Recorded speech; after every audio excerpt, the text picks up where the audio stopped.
resultados un poco más raros, bastante más. Pero antes, bueno, este quizás sea el de los más sorprendentes. Ya lo introducimos en la última clase, en la de los metales, por Johann Nepomuk Marci, que es aquel señor.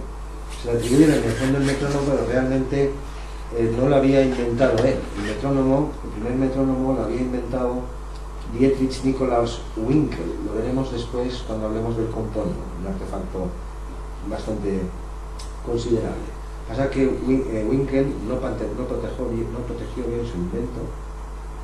Se dio cuenta en 1814, estaba experimentando con péndulos, porque muchos de estos románticos y postilustrados pues eran físicos, eran músicos a la vez, que los péndulos se podían estabilizar, y ideó el primer cronómetro musical, pero no lo protegió, y 2 años después Marcel, que era aquel amigo de Beethoven, ahora hablaremos de él un poco, pues patentó el invento, lo mejoró, realmente lo mejoró, y sobre todo le añadió una escala graduada, es decir, podías decir con precisión 60, 70, 80, esto fue lo que cautivó a Beethoven, que acabó alabando al nuevo aparatejo y también al inventor, porque tuvo sus más y sus menos con él.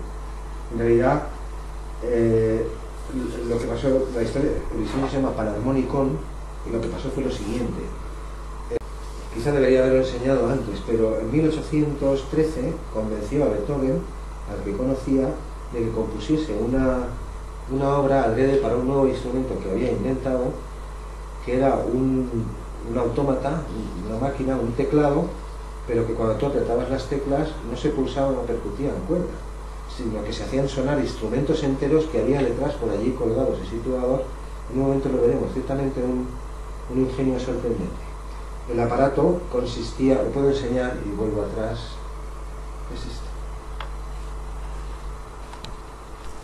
El teclado, no tengo fotos mejores, ahora volveremos ahí para que se entienda lo que estoy diciendo. Ya sé que suena un poco raro, pero eso es literalmente lo que estoy diciendo. Es decir, había construido un artefacto enorme compuesto de instrumentos musicales que había construido él mismo, que también era luthier, un total de 42, pues los propios de lo que llamaban orquestas militares. Es básicamente una banda de vientos, pero tiene también chelos y algunos otros instrumentos. Pues literalmente así era. Y le convenció para escribir una obra para el instrumento. Pues recientemente el duque de Wellington, que es este señor que veo aquí, pues había ganado la famosa batalla de Vitoria, que puso fin a la guerra de independencia española, y le vino al pelo. De modo que Beethoven escribió su famosa obra, La Victoria de Wellington. Él es Wellington. Estos son autómatas pintados por Granville, por un trompetista mecánico, como esta foto que presentamos aquí. Esta la presentamos en los metales. En esta obra precisamente también, creo que es en este, Beethoven hace sonar o hace intervenir en la partitura una trompeta mecánica, es decir, que no hay nadie que sople en ella, sino que por procedimientos mecánicos se la hace sonar. Pues en un momento vamos a ver el aparatejo. Digo, la obra se estrenó por fin, la obra que compuso el 8 de diciembre de 1813, parece ser, junto con la séptima sinfonía de Beethoven. Antes de que veamos el Panarmonicon, no lo voy a enseñar, pero uno se puede mover por ahí. Marcel, pues era un gran inventor, era muy ingenioso, aunque también se dijo, tenía fama de que era hábil en aprovecharse de las ideas de otros, mejorarlas y ahí obtener un beneficio. Bueno, al final Beethoven acabó publicando un escrito en el que, una especie de denuncia pública, donde decía que daba por rota su relación, porque dieron varios conciertos juntos, representaban de forma alterna sinfonías de Beethoven y la obra esta de La Victoria de Wellington con el aparatejo de Marcel. Pero Beethoven acabó diciendo que hacía conciertos por su cuenta, que no utilizaba transcripciones adecuadas, que pretendía arrogarse la propiedad intelectual de algunas de estas piezas y que, bueno, rompieron relaciones, aunque después, ahora aclararé, las volvieron a retomar. Este es otro de los artefactos. El Marcel pues era, como los que he dicho antes, hizo giras por Europa, también se fue a Estados Unidos y se tiró por allí muchos años. Ahora detallaré con que este es el famoso turco. Era un fraude, era una especie de máquina con una estatua, con un muñeco articulado que era un turco, que la había diseñado un tal Wolfgang von Kempelen. Y von Kempelen había muerto en el 14, por las mismas fechas que estábamos diciendo, creo que en Viena, o cerca de Viena, y Marcel, el amigo de Beethoven, pues tuvo la ocasión de comprarlo, y lo compró.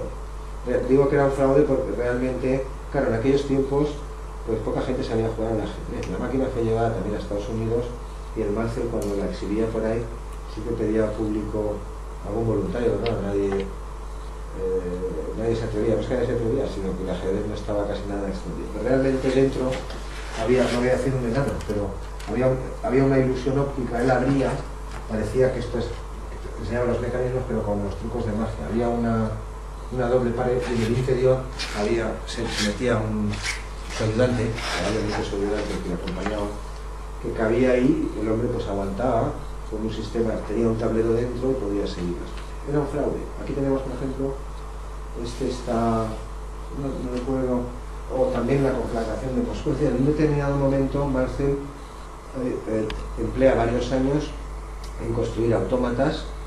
La conflagración de Moscú es 1812, cuando Napoleón asedia la ciudad y la incendia, y es una especie de recreación pues con mini cañones y auténticos autómatas en miniatura, soldados articulados, fuegos, cañones, bueno, un espectáculo que en aquella época pues captaba mucho la atención. Digo, Marcel dedicó unos años a construir aparatejos de estos, y después hizo las maletas y se llevó al Turco, se llevó el Panarmónicon entero, se llevó toda esta colección tengo por aquí detallado, se llevó al Turco un trompetista, trompetista automático, el Panarmónicon, bailarines parecidos a polichinelas articulados, pájaros cantores en miniatura con sus nidos, muñecos parlantes, y la conflagración de Moscú, que tuvo muchísimo éxito.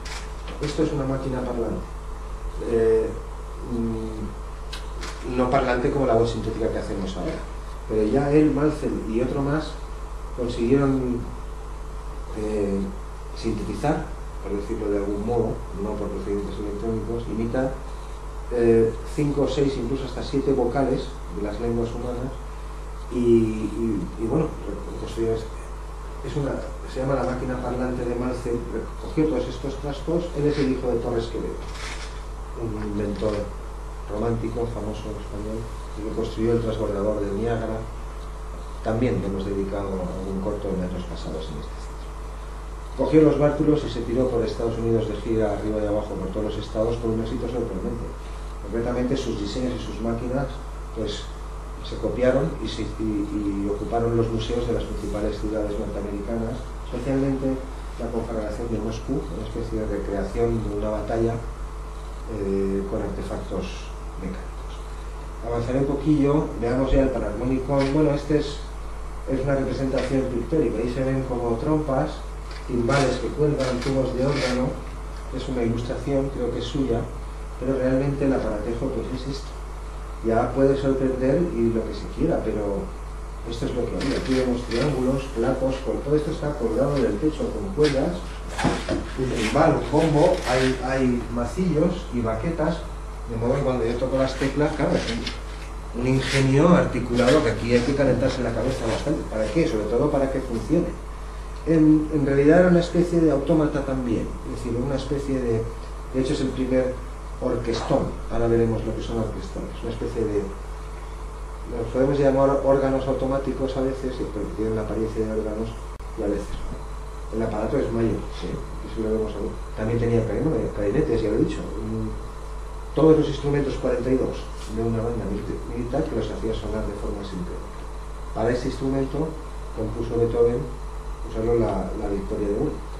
Decía, por no olvidarme, que él perdón, sí, él sí es quien inventó el metrónomo, el primero, pero no lo patentó, no lo desarrolló suficientemente, no lo protegió, y 2 años después Marcel patentó un modelo, puso la escala, y el aparatejo fue muy práctico, tanto que Beethoven al final acabó haciendo los paces con Marcel. Después de haberle acusado en público de hacer lo que quería y de pasar de él, pues realmente cuando se estableció en París, Marcel se estableció en París como fabricante de metrónomos, empezó a ganar dinero y era un artefacto muy práctico.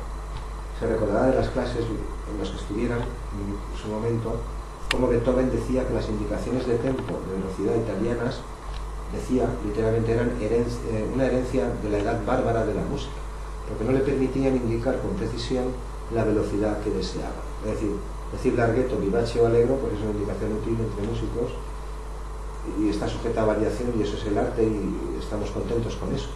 Pero realmente las indicaciones de metrónomo pues han permitido mucha más variedad. Al punto llegó a escribir, bueno, había escrito antes en la declaración de él, cuando le acusó de hacer lo que le daba la gana, dijo: un hombre rudo, poco afable y carente por completo de educación ni de formación. Esto dijo Beethoven de su amigo Marce, que insisto, tuvieron unos cuantos conciertos juntos mezclando, fíjate, si tú das conciertos intercalando tus aparatos y artefactos raros que sean con sinfonías de Beethoven, vamos, tú estás en la cumbre. Pues llegó a decir eso de él, mientras que después acabó alabando el instrumento, perdón, el invento del metrónomo y su brillantez, y dijo que a partir de entonces ya podía, a partir de que tenía este aparato nuevo, ya podía empezar a dejar de escribir indicaciones imprecisas de velocidad. Se conserva uno de estos, un panarmónico, en Stuttgart. Se construyeron otros, ahora daré razón, en Stuttgart hasta 1942, pero durante la Segunda Guerra Mundial fue destruido por un bombardeo. Algunos lo copiaron, por ejemplo, cuando se fue a Estados Unidos a exhibirlo en Nueva York, pues allí, por ejemplo, Friedrich Wilhelm Kaufmann lo copió en 1808, y su propia familia, que eran luthiers también y fabricantes, en adelante construyeron otros. En 1817, en Londres, se construyó uno similar, parecido, que recibió el nombre de Apollonicon en vez de Panharmonicon. Incluso en 1823, William Goodrich también hizo una copia del ejemplar que Marcel había llevado a Boston. No querría olvidarme nada, creo que en general lo he expuesto todo. El ajedrecista, los negocios de Marcel. Por fin, claro, el invento atrajo muchísima atención. Él también era músico, por supuesto, era hijo de constructores de órganos, tuvo una formación musical muy completa, y el aparato, el orquestrón en cuestión, fue vendido al final por 3.000 florines. Y el famoso Panharmonicon, con el que se ganó la admiración de muchos compositores y famosos de la carrera, y más con el amigo Ludwig, pues este instrumento concretamente al final fue vendido a un admirador de París por un total de 120.000 francos. Creo que he expuesto todo en un momento u otro, aunque no he seguido el orden del guión, y del Panharmonicon pues lo vamos a dejar. No creo ya que el año que viene lo retomemos, porque ya estará fuera de la temática, pero en fin, si da el tema, buscaremos. Cuando nos aburramos buscaremos estos otros ejemplares, y si da para una conferencia, pues un día de estos también la presentaremos. Ahora hemos cambiado de instrumento. Siempre cuando cambiamos de instrumento, por no cargar de transparencias que separen, lo he indicado en rojo. Esto se llama componium, es un tipo de orquestrón, eso sí, muy curioso. Aquí vemos uno más espectacular todavía, que parece una fábrica con tubos que echan uno ahí, cilindros, aquí unos cilindros. Creo que el componium era un aparato, se conserva está en el Museo de Bruselas. La fecha también la tengo por algún sitio, en un momento la diré. No, de este no la tengo, me la he indicado, se me ha pasado. Este es de época, él es Winkel, y consistía el instrumento básicamente en dos rodillos, como allí se puede apreciar, y un sistema de tubos. Es un instrumento automático, es decir, aquí no hay un mano que interviene con el teclado. Hay dos cilindros que giran a la vez, pero que se alternan y hacen, digamos, como tareas complementarias. En realidad la música que produce es aleatoria. Aleatoria no es siempre el tum-tum, pero sí que es una combinación de diseños preseleccionados, parecido a un rodillo de caja de música, aunque no es exactamente igual. La máquina interpreta piezas de 80 compases con 8 variaciones cada 2 compases.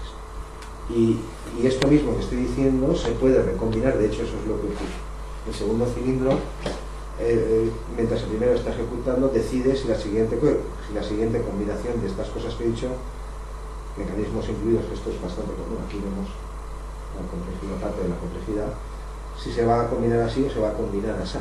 Va funcionando de forma alterna. Se cree que el diseño copiaba partes o mecanismos o rasgos también del panarmonicón de Mälzel. Y ¿qué más puedo contar del Componium? Un aparato cuyo es donde los haya. Se trata solo de enseñarlos y no dar razón de toda la intrincada maquinaria. Bien, pues el Componium, que he localizado la publicación, pero no el constructor, pero es un tipo de Componium también. Sí que hay un teclado, aunque insisto en que el aparato solo hace combinaciones de lo que ya tiene preinscrito en sus negocios. Pues pasamos a otro. Esto sí, son orquestrones, he dicho antes, el panarmónico realmente fue el primer prototipo, digamos así, de orquestrón. En realidad son también automáticos, es decir, no es, aunque algunos modelos pueden incorporar un teclado, hoy en día todavía se ven en las fiestas de Bavaria, Alemania, otros modelos más posteriores. Es como un organillo, ¿no? Un aparato de este tipo, semiautomático, aquí los vemos más pequeños, pero con este tamaño, con aspecto de obra. Aquí tenemos uno de 1862, otro de casi 40 años después. De estos se pueden escuchar. En YouTube uno teclea Orchestrion y se pueden escuchar bastantes de ellos. Hay que localice la chuleta por no olvidarme. También han recibido el nombre de Orchestrion otros tres diseños concretos. Uno, al que se llama órgano de cámara, es de un tal Vogler, construido en 1790. Este tenía más de 900 tubos, 3 teclados de 65 teclas cada uno y 39 pedales. Solo a este instrumento concreto que estoy citando ahora también se le llamó orquestrión. Estos son variantes de los orquestrones convencionales. Al traducirlo yo lo llamo orquestón, pero en inglés es orchestrion. Después también se aplicó el nombre a otro, en este caso pianoforte, es decir, con cuerdas percutidas pero con tubos, que construyó un tal Thomas Anton Kunz. Se tenía 2 teclados de 65 teclas, 25 pedales acoplables, 21 tiradores, bueno, para cambiar los registros, las combinaciones que podía hacer, 230 cuerdas y 360 tubos que se podían recombinar en 105 combinaciones. Este segundo que estoy citado, el pianoforte con tubos de Kunz, podía hacer las dos cosas. Era manual, tenía un teclado que podías activarlo, interpretar con él, y también era automático. Y por último, Kaufmann en 1851 también construyó otro instrumento automático, en este caso con cilindros giratorios, similar del tipo que hemos visto hace un momento.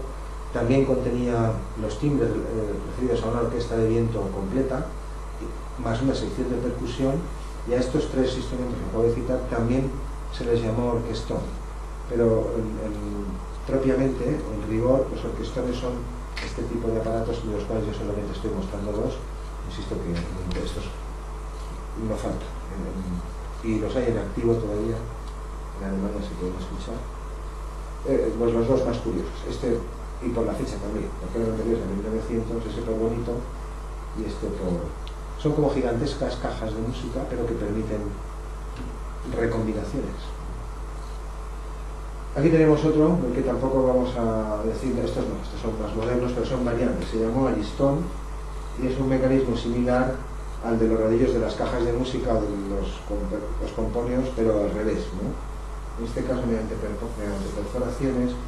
Ya digo, hay una variedad pasmosa y no es posible ni clasificarlos todos según nos gustaría ni dar cuenta de todo, pero hoy los enseñamos una buena selección, más bien temática, de tipos de mecanismo, y en sucesivas charlas iremos mejorando las cosas. Estos me han gustado mucho porque aquel aparatejos con una cajilla de música está leyendo. Esto es una especie de hélice continua, pero que debajo hay un cilindro también con notitas, y tú pasas esta partitura, este ya es más moderno, etc. Pero este me ha traído muy curioso, que aunque este es muy moderno, de diseño actual, pues claro, esto es una banda de Noel, es decir, es una cinta que tiene 2 superficies, pero que yo la corto y la invierto de modo que la cinta pasa de tener dos superficies a tener una sola continua que se incurva sobre sí misma. Esto es una banda de... Es decir, si no se pone en esta superficie, pues camina y no en la primera vuelta, pero sí en la segunda, con algunos fenómenos cuánticos que hasta que no dan dos vueltas no se cumplen, vuelves a pasar por él. Es decir, siempre estás caminando por la misma superficie, se lo que ella misma se incurva al lado, y como es un objeto topológico, matemático, muy curiosón, y da pie a un campo muy curiosón, pues lo he incluido. Concretamente esta está diseñada para interpretar la primera gimnopedia de Satie, que también es sinestésico, y estos son temas a los que ahora después dedicaré unas palabras a estas cosas, no quiero insistir porque ya lo hemos tratado en clases. Aquí vemos los Harmonium, que digo que este año no vamos a, solamente los voy a presentar, y el año que viene sí que les dedicaremos una clase solo a ellos, porque hubo tal variedad, una variedad pasmosa. El nuevo instrumento, pues ya existía, los teclados se construían muchísimos tamaños. Aquí vemos uno más pequeñito, más transportable. Sobre todo se hicieron diseños más pequeños, fácilmente transportables para misioneros, evangelistas, soldados, gente que viajaba o en el mismo oeste, tenían que ir a lugares donde no era fácil acceder ni por carretera ni nada, y en especial también en los trópicos. De hecho el instrumento, aunque ya ha decaído y ya no se usa actualmente, olvidemos los de arriba ahora diré algo, hablando de armoniums, pues son muy parecidos a pianos, pero la característica que incorporaron fue por primera vez lengüetas de metal que vibran libres, es decir, free reeds. Esto les confirió, era un invento que ya se conocía, derivado directamente de los Sheng y los órganos de boca chinos y de Tailandia, que esto, pues de esto hay tapices que lo registran en el año 1000. Son unos tubos, que también los hemos presentado en el canal, también hay información. De hecho, estos tubos ya los describía Marin Mersenne y otros racionalistas en 1600, se conocían, pero hasta este momento no se incorporaron a estos teclados. Y esto les confirió, esto y la multiplicidad de registros, les confirió un timbre especial que, dadas las teorías que circulaban en la época, a las que he aludido al comienzo de la charla, sobre éteres, energías, mentalismos y cosas, pues se utilizó repetidamente, voy a decir como terapia o algo así, como una especie de prescripción clínica. Es decir, escuche usted música de viola, esto se hacía en el Renacimiento y en el Barroco también. La viola de arco era indicada por su dulzura y por su melodía para ciertos estados mentales o ciertos trastornos. Y con este instrumento y su nuevo timbre pasó lo mismo.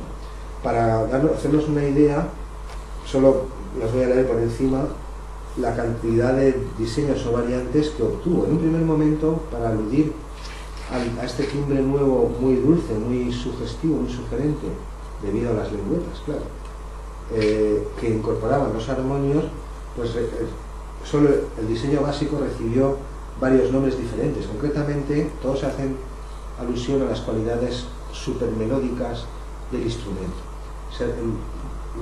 Se remiten o se refieren habitualmente también a la famosa arpa eolia. ¿Se sabe lo que es? La arpa eolia es, yo pongo una arpa ahí dispuesta y dejo que el viento la haga sonar. Eso es una arpa eolia. Bueno, por ejemplo, el diseño básico, digo, el prototipo primero, recibió varios nombres, todos refiriéndose a lo mismo: aelofón, aelodicón, aeloarmónica, melodium, melodión y aelomusicón, todos con la raíz aelo, que hace referencia a esa cualidad melódica. Esto en cuanto a los nombres, pero en los 50 o casi 100 años después, bueno, de este aparatejo, creo que entre 1850 más o menos y 1920 en Estados Unidos se vendieron varios cientos de miles de unidades, no todas así, unos mayores, pues había más caros, había otros más grandes que permitían acoplar también tubos de órgano encima. Había una variedad enorme y daremos cuenta de ella en el futuro, pero simplemente voy a leer una relación, no de todos, pero de algunos. Ahora ya sí que son tipos o variaciones o tamaños diferentes, incluso con mecanismos diferentes, porque claro, se puso tan de moda el aparatejo que muchos fabricantes se dedicaron a fabricarlo para venderlo, claro, y cada cual incorporaba sus mejoras. Y dentro de esta válvula la mejoraba, el otro mejoraba no sé qué, el otro mejoraba no sé cuántos, y esa mejora la patentaba. Bueno, esto fue creciendo en complejidad, hasta que en torno a 1920 se inventó el famoso órgano Hammond, lo que llamamos ya un instrumento electrónico, y ahí los armonium pues comenzaron a perder su supremacía, pero fueron un instrumento súper extendido. Digo, los voy a leer solamente unos cuantos tipos de armonio, que los veremos en futuras conferencias. Aerofón, glosofón, órgano aeolio, sinfonia, panarmonicón, que ya hemos visto, eolino, eolodicón, coroaulodión, fisarmónico. Ahora veremos un fisarmónico. Este sí que se utilizaba para tratamientos. Se decía que operaban como por simpatía, es decir, aquí el efecto terapéutico, digámoslo así, no estaba en las notas, en que fuera do re mi o fuera do re fa, sino en las cualidades tímbricas del instrumento, que por simpatía, por resonancia, etcétera, pues producían ciertos efectos. Bueno, sigo. Me he quedado en el coro fisarmónica, es el que decía, lo veremos. Aelopantalon, poiquilórgano, serafín, armonium, que son diseño básico, patrón, madre de todos estos, órgano melódico, y todavía prototipos posteriores aplicados a cordófonos percutidos tipo piano, pues también hay 3 o 4 más. Bueno, en fin, nos remitimos a una futura conferencia donde detallaremos toda esta pasmosa variedad. Entonces, lo que vemos arriba, que también es un tipo de deep org, que también incorpora lengüetas, pero esto que parece más bien un gran archivador, realmente es un teclado. Es decir, esto que vemos aquí parecen como carpetillas, ¿no? Pero realmente son teclas. Tengo una foto mejor, ahora la enseñaré. Aquí vemos uno de los prototipos más famosos, construido por Ali en torno a 1870, pero aquí nos ve mejor lo que estaba diciendo. La he ampliado, es la misma foto. Él es el diseñador del invento que recibe el nombre, de ortotonofonio, que es otro. Aquí se ve lo que estoy intentando. Esto que se ve aquí, que parecen como libros o vídeos o cintas de cassette o algo así, esos son teclas. Si uno teclea en YouTube ortotonofonio, con TH, con un poquillo, puede ver también a luthiers alemanes actuales tocando este instrumento. Es decir, es todo un sistema de teclados, escalas, timbres, cosas. Una tecla cuántica.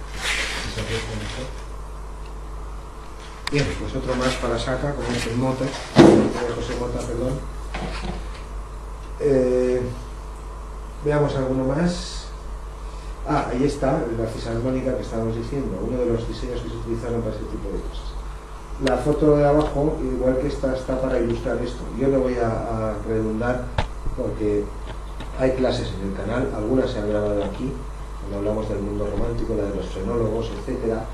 Es decir, las teorías sobre la mente, sobre el sistema nervioso que había en el romanticismo, pues ciertamente no son las que manejamos hoy, y ahí pues hubo de todo.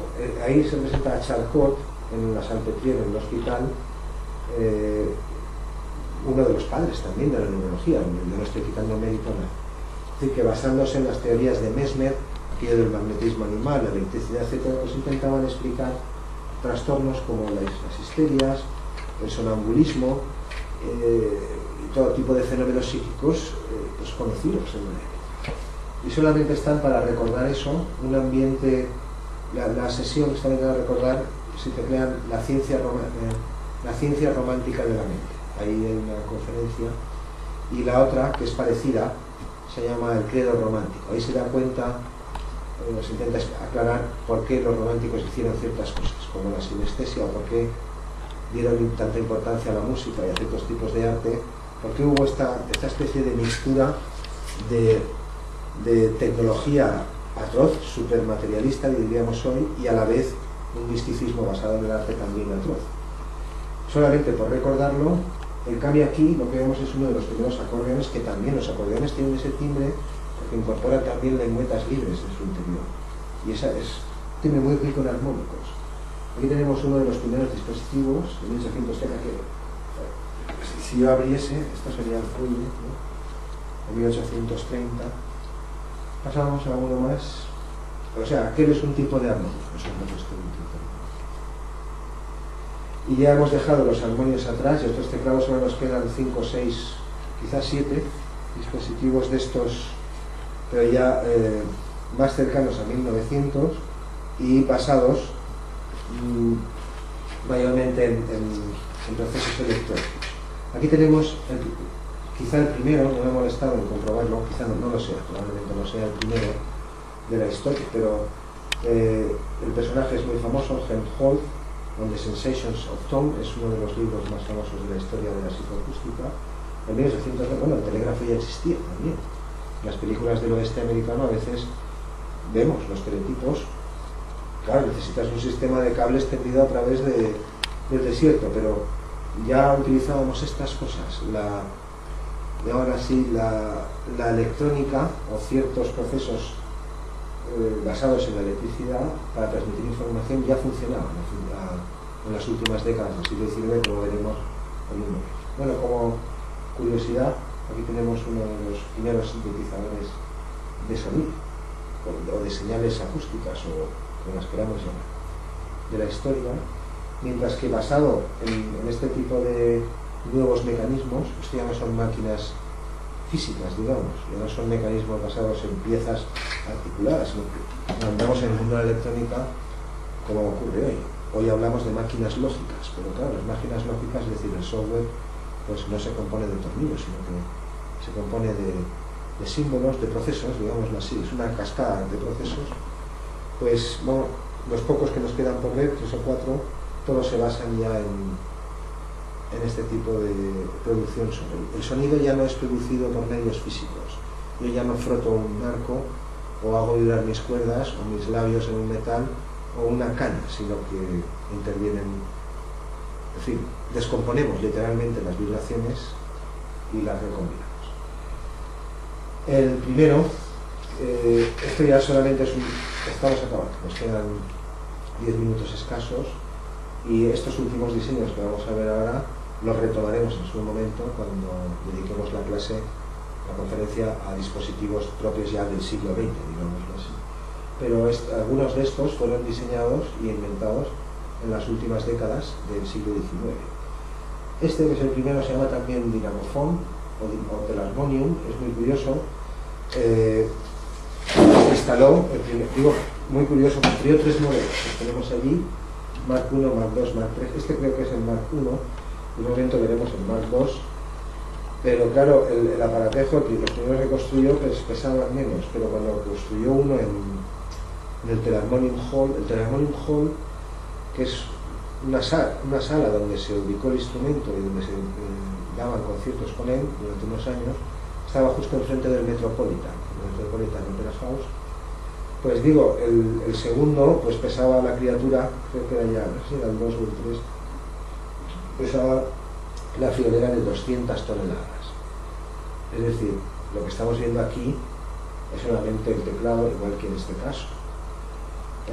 Aquí está, bueno, el teclado está aquí. Y además hay un sinfín de aparatos. Ahora estamos ya con electrónica. También hay partes mecánicas, por supuesto, pero la cosa ya cambia bastante. Tendré que enseñar mejor para que se entiendan. Veo caras de asombro, pero ahora sí me tengo que hacer. En fin, es como un órgano, ¿no? Tú en un órgano de iglesia tú ves el teclado y el señor está tocando y los tubos ahí, qué bonito. Pero claro, detrás del órgano hay toda una maquinaria que ocupa cuartos enteros que tú no ves, donde hay fuelles y en función del tamaño del órgano, pues lo que estoy diciendo. Este es como la sala de máquinas o algo así, donde están los generadores del aparatejo, mientras que el teclado está donde está, a la vista del fondo.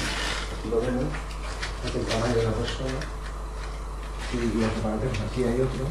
Bueno, aquí tenemos una de las piezas y aquí, bueno, se parece a los modernos que hay ordenadores, claro, por lotes y servidores que nos enseñan a veces de Google. El aparato pesaba, en total, claro, todo el sistema pesaba 200 toneladas. Fue la primera vez que se retransmitió por ondas, porque el aparato producía ondas como de radio, ya existía. Ondas, bueno, la radio de Marconi no sé exactamente en qué año, pero en el telégrafo y estas cosas lo mismo, lo que circulan, esos impulsos eléctricos son ondas. Quería decir, no sé por qué mi no está ahí, voy a decir algo del telarmonio. Ah, sí, que durante un par de años o tres dio conciertos. Estaba concretamente, creo que lo he puesto por ahí, sí, en la esquina de la calle 39 con Broadway. Ahí estaba el Philharmonic Hall y estaba frente al Metropolitan, pero también estaba muy cerca, no sé si enfrente, muy cerca, la Bell Telephone Company, la compañía de teléfonos. Bueno, el caso es que empezó a funcionar teléfono por cable, claro, en Nueva York. Ahora enseñaré la foto de la ciudad en esos tiempos. Pero claro, hasta que, más bien pronto que tarde, muchos usuarios y de oficinas gubernamentales, pues gente que usaba estos aparatos comenzó a tener interferencias en sus receptores, de modo que al final el aparato dejó de utilizarse. Durante 2 o 3 años estuvo dando conciertos, incluso retransmitiendo, también se llevó a retransmitir creo que al hall del Metropolitan Opera House. Estos fueron los tiempos de Mahler. Bueno, como si te crea uno Telarmonium, con esto me lleva TH, o Dinamophone con Y, también hay 2 cortitos nuestros, pero muy escuetos. No faltan fotos en internet y esto se puede rastrear. De modo que no insistiré más, solo quería mostrar pues, los entresijos, ¿no? Las tripas del monstruo, dicho con todo el cariño, ¿no? Para que no pensemos que ahí está el mecanismo, ¿no? Esto solamente es la consola desde la cual se opera y los mecanismos están distribuidos en 200 toneladas que hay en esto es Nueva York en estos tiempos, a comienzos de siglo. Este representa el año que llega Mahler a dirigir el Metropolitan Opera House, muy cerca de la casa del Philharmonium. Y con esto dejamos al Philharmonium y pasamos a un nuevo invento, que no es propiamente un teclado, sino que es una de las primeras vanguardias y muy provocadoras que hubo. También dedicamos algún corto a este aparato. Este aparato realmente es música electrónica aleatoria. Ellos son Luigi Russolo y su ayudante, y esta es la presentación en público de su nuevo invento que se llamaba Intonal Rumors, literalmente entonador de ruidos. Esto es lo que significa. Bueno, fue un escándalo porque aquí los amigos convocaron a la prensa, anunciaron su nuevo invento. Eran pintores futuristas. El futurismo era un movimiento artístico de principios de siglo que alababa el maquinismo, es decir, la civilización industrial. No criticaba a las máquinas, al contrario, componía versos para las máquinas y intentaba integrar el maquinismo, que ya llevaba décadas vertebrando la sociedad europea, pues como parte de nuestro propio bagaje cultural. El caso es que, para dar el campanazo, que esto es lo que hacían las vanguardias, provocar, esto decía Dalí, decía, si no provocas, no te harán ni maldito caso. Tienes que molestar o halagar en exceso al público, sorprenderlo para que te preste la atención, pues convocar a la prensa. Allí fueron críticos de arte, periodistas y de todo, y entraron a presentar su nuevo invento, el nuevo instrumento que habían inventado. Entraron allí, y lo que había allí era una colección de 19 altavoces, aquí se ven cajas con un altavoz, dentro contenían circuitos electrónicos de aquellos tiempos, transistores y cosas así, y cada una de las cajas en el 19, bueno, las había bajos, las había sopranos, había de todo, pues producía un zumbido informe, irregular y aleatorio, y esto fue todo, pues fue un motivo de sorpresa y de escándalo. Ahí tenemos una pintura del propio Russolo, que era pintor, como se lo he dicho, 1911. Esta presentación fue en 1913, la tenemos en Milán. Este es el cartel de la exposición, que fue presentada por Tommaso Filippo Marinetti. Él es Marinetti. Tommaso Filippo Marinetti es el autor del manifiesto futurista, un canto poético a las máquinas, a los motores de explosión, a los aviones, a los barcos, a la electrónica, bueno, ya lo hemos aclarado en estos años previos, ¿no? Esta fusión que se da en el romanticismo entre tecnología y arte místico o misticismo artístico. Pues uno de los personajes más influyentes, vamos, el primer exponente del futurismo, fue el que presentó la exposición o el estreno, aquí nos dice orquesta, he dicho 19, pues parece que eran 18, 18 cajas de estas que producían sonidos electrónicos sin más. Pues creo que hemos llegado al final, no estoy seguro si estos son diferentes, después lo construyeron de otra manera, en vez de presentar ahí las cajas con el altavoz y dar el cante, que ya lo dieron bien, pues lo integraron también con un teclado. Esto es él lo llamaron Romer Harmonium. Este es un Romer Harmonium. Aquí, aunque no se ve muy bien, es una versión posterior de 1928 y esta es otra de 1900. Él es Russolo, con los 3 pasos, mientras que estos de aquí abajo no son directamente Romer Harmoniums y son posteriores, son ya pues, supongo que torna a 30 por ahí, pero son órganos sin tubos, electrónicos, son posteriores y los veremos en su momento en esa sesión a la que voy. Pero son parecidos, entroncan con la misma tradición, es decir, hemos pasado a la electrónica y he presentado los 2 o 3 más impactantes, más sorprendentes, pero ya se entiende que desde 1900 en adelante y hasta hoy pues ha aparecido un montón de diseños curiosísimos. Los enseñaremos, los buscaremos, los ordenaremos como siempre y los enseñaremos. Y ya para acabar, esto sí, aunque este no es un instrumento electrónico, pero es un órgano, remite a nuestro pasado más ancestral, porque se suele decir que la profesión más antigua del mundo pues es la que es. Pues yo no sé si es la más antigua, pero desde luego la más numerosa, pues hasta tiempos relativamente recientes, fue picar piedra, es decir, extraer piedra de las canteras, transportarla, tallarla y después esculpirla, o pues en el mundo clásico así fue.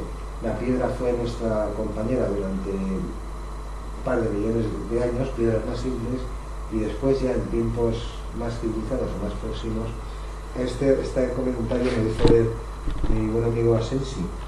Vicente Asensi, yo se lo agradezco. Bueno, me hizo varios, durante los años que estuve allí, a veces tenía estas salidas geniales. Yo le estaba contando algo de los teatros y me dijo, claro, el oficio más... Dije, pues sí, el oficio, en efecto, el oficio de la antigüedad más... Aquel oficio en el que más gente trabajaba era, en efecto, tallar piedra de las canteras y construir los edificios de la antigüedad. Él es Iván Larrea, y gracias a sus versiones y a su empeño durante muchos años que lleva con este diseño, creo que está en Murcia, aquel está en Novelda, pues es un organero, un luthier de órganos, que decidió construir sus diseños no con tubos convencionales, sino con piedra. Y con esto, igual que hemos empezado con los órganos de agua y piedra, porque eso es lo que eran, pues cerramos con órganos de piedra y aire, en este caso.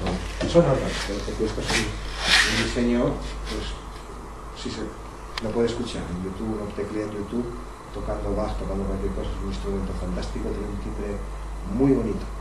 No puede ser el mismo que el de los órganos convencionales, unos efectos sorprendentes. Y con esta sí, con esta cerramos. Es una ilustración pues ese debe ser de Granville, se me ha olvidado, nuestro amigo romántico también, se me ha olvidado consignarlo ahí. Como se ve, es un teclado, tiene una especie de celdilla donde hay gatos, y los gatos, eso también se aplica en los violines, no, que aquí nadie se va, aquí hay para todos. Se dice la cualidad del gato cuando uno está aprendiendo a estudiar violín como que maulla. Bueno, es una metáfora más, igual que hemos empezado la conferencia con otro tipo de metáforas sobre voces e intervalos, y con esta sí me despido. Él sí es Granville, creo que esos gatos son de él, los que no había dado que probarlo. Ya lo presentamos en la clase, en la conferencia anterior, con los notales. Un gran ilustrador, miles y miles de viñetas de todo tipo. Se hizo famoso porque ilustra escenas antropomórficas, digamos, escenas humanas, pero que los personajes son todo tipo de animales. Es muy gracioso, fue famosísimo en la Francia decimonónica, y aquí tenemos uno de sus dibujos, iba a decir una dama, pero no debo combinarse, no puedo decir, bueno, es un perro, una perra en este caso, tocando. Este también lo vimos, Un Nuevo Mundo era uno de sus libros, y este teclado creo que no lo llegué a enseñar en su momento. Son de nuevo criaturas animales. Era un maestro haciendo estas cosas muy agradables, muy bonitas, y con esta vamos a cerrar. Hemos intentado con estas dos, con la de los metales que hicimos y con la de los inventos de hoy, pues completar de algún modo las que ya habíamos hecho sobre la ciencia romántica de la mente y sobre el credo romántico, y esa extraña combinación de tecnología y arte, al punto que fue la época más gloriosa para la música, para nuestro oficio. Es decir, no ha habido época en la historia de la humanidad en donde la música no gozase de un prestigio mayor. Fue el arte más abstracto y por consiguiente fue considerada como la herramienta más capaz, más directamente capaz de entrar en lo que seguimos llamando la caja negra, que entiendo que es negra para que esté bien protegida, que es la mente. Bien, pues creo que sí, que he llegado al final. En efecto, con esto y un 8 me despido de los presentes y lo dicho, un placer, y el año que viene volveré.